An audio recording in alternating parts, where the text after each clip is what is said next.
Today we're going to be reviewing a game called Mission 1985. Now this game starts in a very interesting way. It very much tries to channel the arcade experience, or like classic games. You see here, like, it uses an arcade cabinet and gives you that two-player vibe of, you know, being stood in an arcade, playing with a friend. You know, you're both putting in coins. You're just trying to make it through the game and see what you can do. Now, the game has fairly simple options. There's not really a lot. It's kind of like you can improve how many lives you have, and you can play with somebody else. And then you see here, on this map, like, you've got a bunch of missions. Now, what I would say is, I played this first mission a lot. I tried to really kind of get to the crux of, you know, is it enjoyable? Does it work?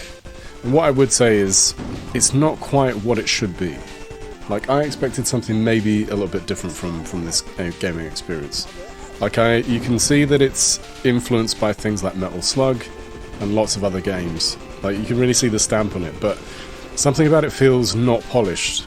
I know that they're going for a particular vibe, but at the same time, I feel like you can still go for that vibe, but actually provide good and fun gameplay.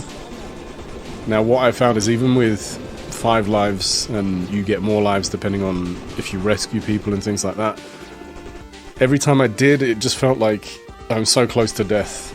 There are things like the movement doesn't necessarily feel the sharpest that it could feel. Like I say, the graphics are an homage to something, so at the same time, I don't want to insult the graphics, but I do think they could have been done maybe in a slightly sharper way. There are things like, as you can see here, if you're behind a tree, you may not know that you're going to get hit by something. It's not always obvious. There's a few things like that that seem silly. Like, the deaths that you experience in this game don't feel like they're deserved. They feel like, why did I die there, or how comes? And there are some cool things, like, I actually quite like the flamethrower that we're using here, you know, seeing what happens to people when you use it is fun, but then, you know, quite easily die like that. You know, again, working our way through, get the power-ups, you're saving people, which feels very much Metal Slug, you know, it's very reminiscent of that. You're saving the POWs, and, you know, they were beardy and tied to a post, and it's literally kind of the same sort of thing. You can start to learn the patterns, and you can get better at this game, but I do think there are a lot of problems with it. I think, you know, like I say, some of the weapons are great, but you'll get hit by things and you'll be like, how did I get hit by that? And it won't be obvious. I wanted this to be something that was like, you know, pick up, play for 20 minutes, put down and just have fun with it, but at times it felt like a chore. It didn't feel like it was a lot of fun. It didn't feel like what it's trying to copy or emulate is probably a better word. You know, it's unfair to say copy, but it doesn't really feel like it emulates what it's trying to emulate properly.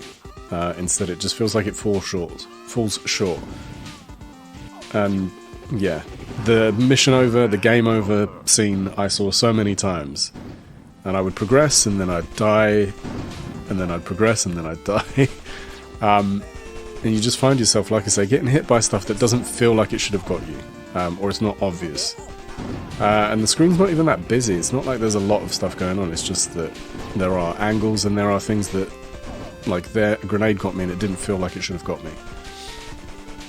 So, anyway, I mean, there's not much else to say. I wanted to enjoy this more than I actually did. I think this could have been something really cool. But is it worth your time? Probably not. I mean, I'm sure there'll be people who will play this and enjoy it and spend ages with it, but I don't think, even with the additional levels or the more missions that you can get through, and even with 2-player, I don't think there's a lot of life in this game. You know, it's quite limited in what you can do. And I wish it was the fun that I wanted it to be. You know, and I had visions of this being very Metal Slug and enjoyable and stuff like that, but it just feels like it falls short in a big way.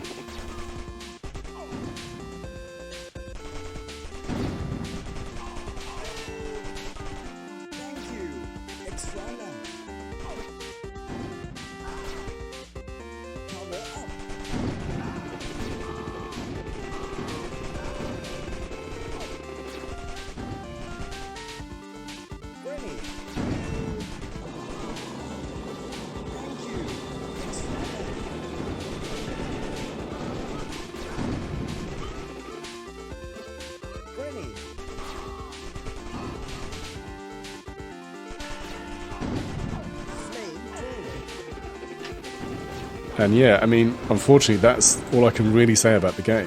What I would say is, it's available now. You know, if you want to pick it up, that's fine. I wouldn't necessarily recommend it. I think if it's on sale, maybe buy it. But aside from that, I think it's just an okay game. Anyway, that is my review of Mission 1985.